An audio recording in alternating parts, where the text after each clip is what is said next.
Com a palavra, nobre deputado Pedrocian Neto. Bom dia, senhor presidente. Bom dia, membros da mesa diretora. Bom dia, nobres pares, pessoas aqui presentes que atendem essa sessão. Senhor presidente, em ocasião anterior, eu já mencionava uma distorção existente na Constituição brasileira acerca das formas de financiamento a determinadas ações do Estado brasileiro que não possui o respaldo e não possui o chamado dinheiro carimbado como outras áreas. Quando você observa a saúde, o Constituinte obrigou os estados e os municípios a reservarem uma parte da receita para atender esse objetivo. No caso do município é 15% da receita e no caso do estado, 12% da receita. Quando você trata da questão da educação, 25% da receita deve ser destinada às ações de educação. Mas veja, senhor presidente, que nós não temos até hoje nenhum dispositivo constitucional que obriga a vinculação de recursos para a assistência social.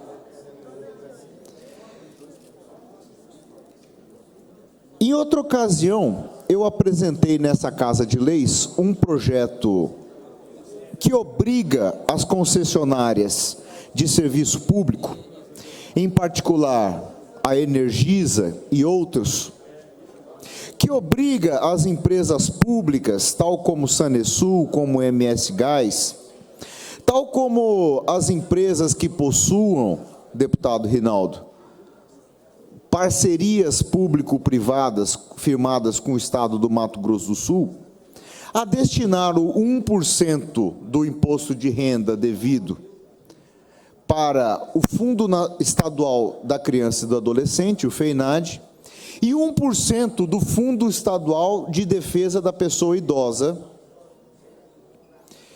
Eis que esse projeto está em tramitação e ainda não tem parecer da CCJ.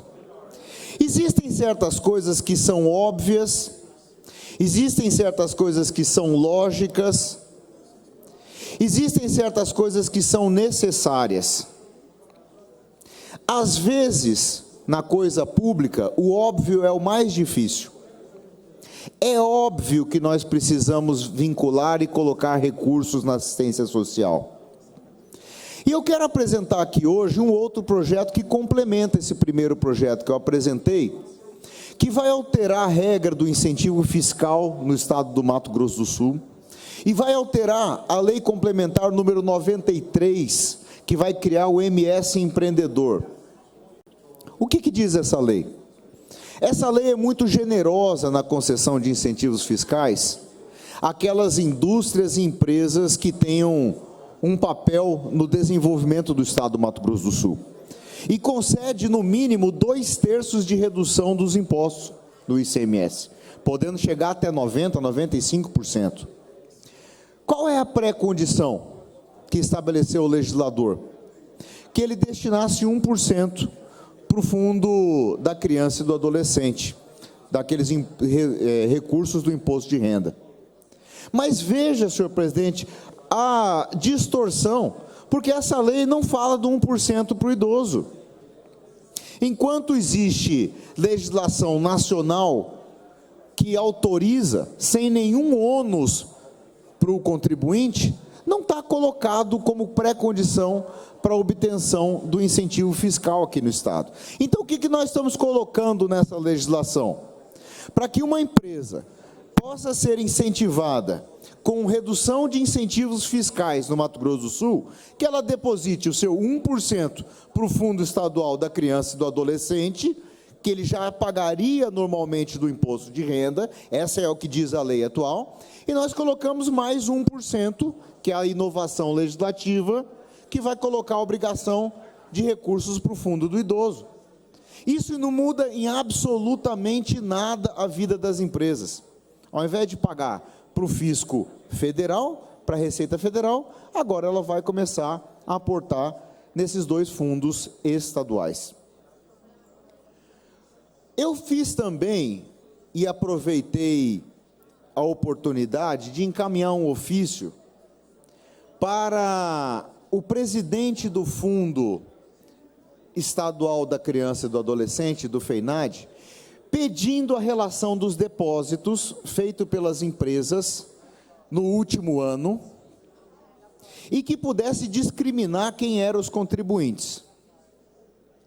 Eis a minha surpresa, senhor presidente, que nós tivemos no ano passado apenas 7 milhões de reais de recursos destinados a esse fundo. E quando você analisa quais foram as empresas que depositaram, empresas essas que têm obrigação de depositar esse 1% do imposto de renda da pessoa jurídica, eu me assustei com os valores baixos ali depositados, deputado Roberto Rachoca. Empresas do porte de indústrias de celulose e de papel do nosso estado, empresas que no seu balanço mais de 3 bilhões de reais de lucro líquido, apurado pela Comissão de Valores Mobiliários, empresas que são mundialmente conhecidas em Três Lagoas como as líderes mundiais no setor de celulose de papel, ou de exportação de carne bovina, dos frigoríficos, com valores irrisórios depositados no Fundo Estadual da Criança e da Adolescência. E, portanto, deputado Rachoca, eu fiz um pedido para a Secretaria de Estado de Fazenda que destacasse auditores fiscais e montasse uma equipe para verificar se esses contribuintes estão recolhendo de maneira correta para esse fundo. Porque eles não estão fazendo nenhum favor em depositar nesse fundo, é obrigação legal. Esse 1% é das crianças e dos adolescentes do estado do Mato Grosso do Sul. E não é normal que uma empresa que tenha 3 bilhões de lucro líquido da pessoa jurídica no ano passado tenha depositado 120 mil reais no fundo da criança e do adolescente. Se existir, e eu não quero prejulgar, irregularidades na contribuição dessas empresas fartamente incentivadas por nesse Estado. Permite uma parte, deputado? Por favor. Vossa Excelência traz à tribuna aqui um assunto muito importante. E como todo contribuinte de imposto de renda, ele tem o direito de recolher até 6% do que ele vai pagar de imposto de renda num fundo social, onde está incluído os asilos, as APAES, as pestalozes, a criança, o adolescente. Só que eu entendo que isso aí, quem vai pagar, que não é obrigado a pagar, ele pode pagar os 100% do imposto de renda. Porque tem alguns municípios que você vai recolher no fundo municipal e você pode dizer, você que está pagando, eu quero destinar 10% para pai, 10% para pestalozes, 20% para o asilo dos idosos, tantos por cento para creche A, B. Não, tem alguns municípios que você coloca os 100% no fundo e quem manda é o promotor. Então, eu acho que isso não deveria acontecer, porque se eu estou pagando e quero recolher para o Fundo de Combate ao Câncer, é um direito que eu tenho. Eu vou lá pagar os 100% do imposto de renda e recolho. A cidade que eu moro, Dourados, é assim. A cidade de Carapó não é. O ano passado eu recolhi no fundo de Carapó, destinei tanto para pai, tanto para o asilo, para tocar o telhado, tanto para a guarda mirim, porque é um direito, porque não dá para você destinar um recurso, que aí quem vai mandar é o Ministério Público. Esse é meu ponto de vista, porque quem está pagando é que tem que destinar. Eu vou pagar, mas eu quero que destine para a tal finalidade.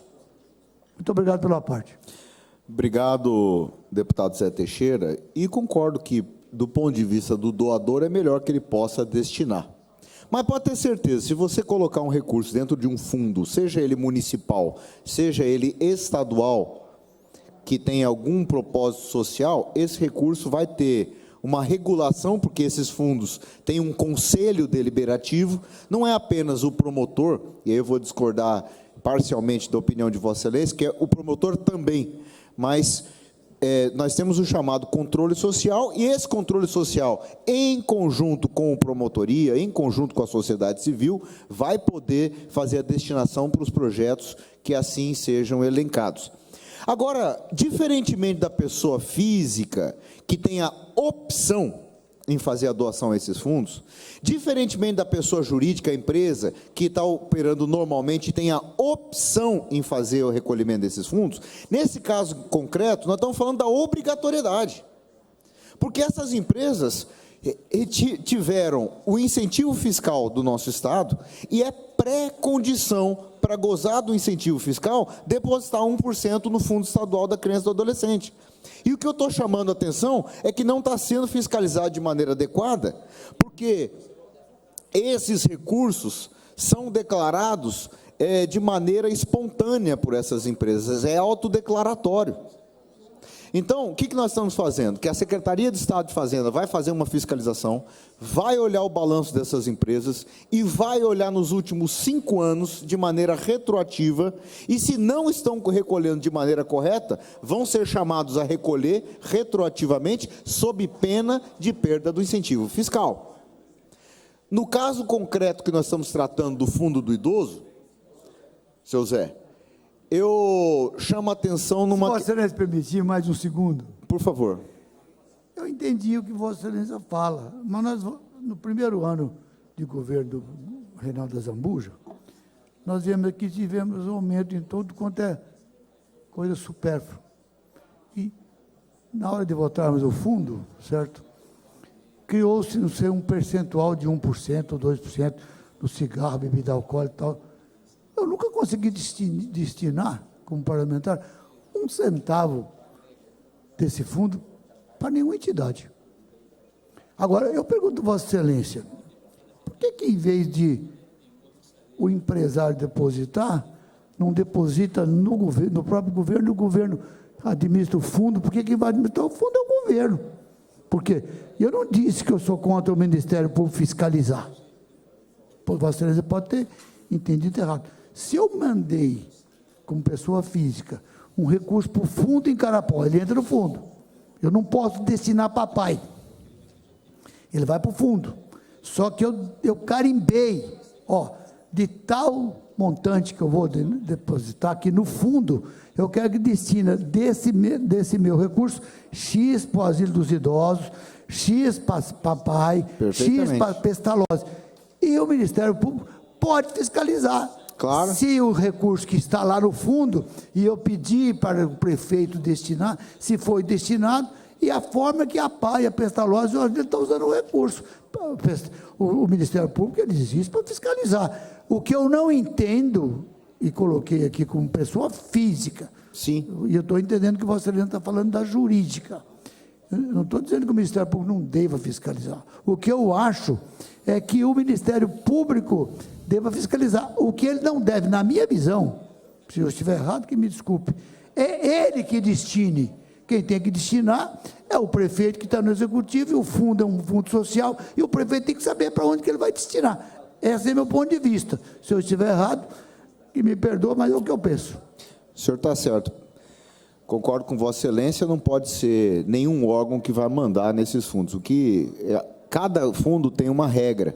Então, em alguns casos, nós temos a presidência exercida pelo executivo em determinado momento, outras vezes pela sociedade civil organizada. Cada fundo possui uma regra de organização.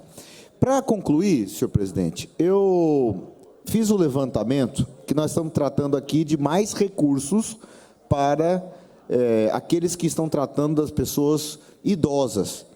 Aqui em Campo Grande, deputado Rafael Tavares, nós temos apenas 3 asilos que cuidam dos nossos idosos. Nós temos o caso da CIRFA, com 100 vagas. Nós temos o caso do Asilo São João Bosco, com cerca de 100 vagas, e o caso do Viver Melhor, que é o antigo Casa de Abraão, ou Casa do Aconchego, que possuem 20 vagas.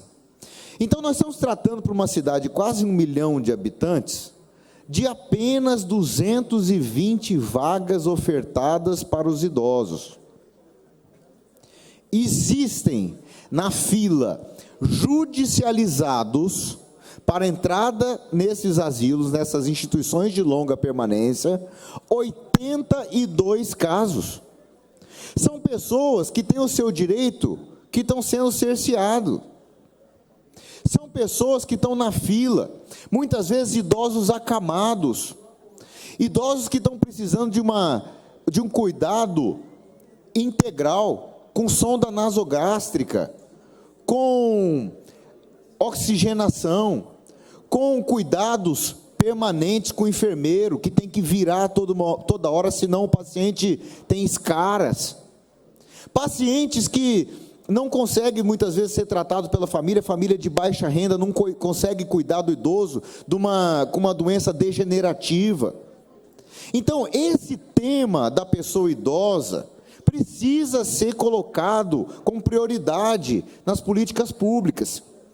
Para que nós possamos fazer isso, nós estamos colocando esse 1% do incentivo fiscal. Vejam a importância dessa medida. Nós estamos colocando a obrigatoriedade das empresas que já são incentivadas no incentivo fiscal, que coloque mais 1% para a pessoa idosa. Ele já faz para criança e para adolescente. E a lei federal permite que coloque mais 1% para o idoso. E não existe isso no nosso Estado. É uma distorção, pode ser colocado. Então, eu quero pedir aqueles parlamentares que queiram subscrever conosco essa ideia e que queiram assinar conosco, que possam fazê-lo, porque esse projeto não é um projeto do Pedro, não é um projeto de A, de B ou de C, esse é um projeto que essa casa pode eleger como um tema importante. Deputado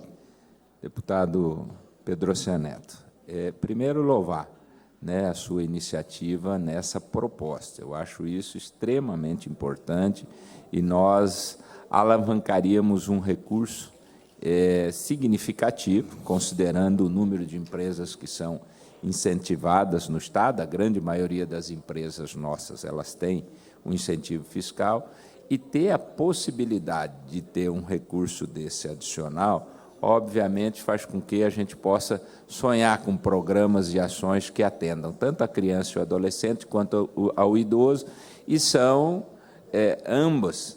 Existe a previsão legal da dedução já na legislação federal, tanto no Estatuto do Direito da Criança e do Adolescente, quanto no Estatuto do Idoso. Eu, agora há pouco, né, quando saí da Comissão de Constituição e Justiça, nós conversamos a respeito e pedi, inclusive, para a minha assessoria, para nós marcarmos uma reunião com a CONLEG, com a Consultoria Legislativa do Governo, para a gente dirimir qualquer questão em relação à constitucionalidade ou não, e uma interpretação divergente que possa impedir. Eu acho que é uma obrigação nossa, nesse momento, diante da importância do projeto, a gente está junto, no sentido de tentar viabilizar a sua aprovação nessa casa. Por isso, eu louvo essa atitude. Vamos trabalhar no sentido de que a gente possa estar junto com você nessa luta, e acho que ela é importante. Acho um projeto extremamente inteligente e apropriado, né, para que nós aqui, que a Assembleia Legislativa, entenda a importância dele. E convidar Vossa Excelência para assinar conosco esse projeto. Os dois projetos, seja aquele que obriga as concessionárias e empresas públicas, seja aqueles que obriga as empresas incentivadas no incentivo fiscal. Permite uma parte, deputado? Por gentileza, Pedro. deputado. Eu quero agradecer pela concessão do aparte e cumprimentar Vossa Excelência por essa iniciativa. Eu acho fundamental. Se Vossa Excelência me permitir, também gostaria de ser um dos signatários dessa propositura. Por favor, com prazer. Até porque, deputado Pedrocian, a gente tem acompanhado e conhece várias instituições não governamentais em Campo Grande, no nosso estado, que são pessoas que fazem um trabalho com espírito altruísta. Eu sempre digo que a profissão a gente escolhe. Agora, cuidar do pequeno, do idoso, aquele que está acamado, aquele que tem um problema neurológico, essa pessoa, na verdade, ela é escolhida por Deus. Você cuidar de um dependente químico, eu acredito que tem pessoas que, se ganhasse 10 mil, 20 mil reais, não teria condições de atender, de um idoso acamado. Eu tenho um tio, a minha mãe é curadora do irmão, não é fácil, é muito complicado. Vai lá falar com o nosso querido padre Valdeci, que faz um trabalho extraordinário, que já tivemos a oportunidade, inclusive eu e Kemp somos parceiros de uma emenda parlamentar que comprou um carro para fazer o transporte. Olha, só quer saber se a gente está bem, vai fazer uma visita ali no Cotolengo, para saber quanto é difícil, só pessoas escolhidas por Deus. E nessa linha, eu acredito que, se a gente conseguir aprovar, o governo, eu acredito na sensibilidade do governador, e Vossa Excelência, como o vice-líder do governo, vai ajudar muito nesse processo. Dizer que nós aprovamos aqui, não sei se o Renato já estava aqui em 2015, já estava aqui? Em 2015, nós aprovamos aqui um projeto que virou lei.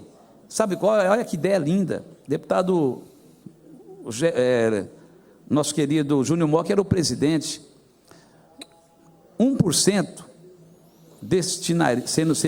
será destinado para um fundo que, oriundo do cigarro, do ICMS do cigarro e do álcool, 1%. Fizemos uma reunião aqui, deputado Pedro, com a representatividade de todas essas instituições não governamentais, as ONGs, e que, se não fosse essas ONGs, o que seria do poder público? Porque o poder público não tem o preparo, não tem o profissional para atuar com esse tipo de pessoa.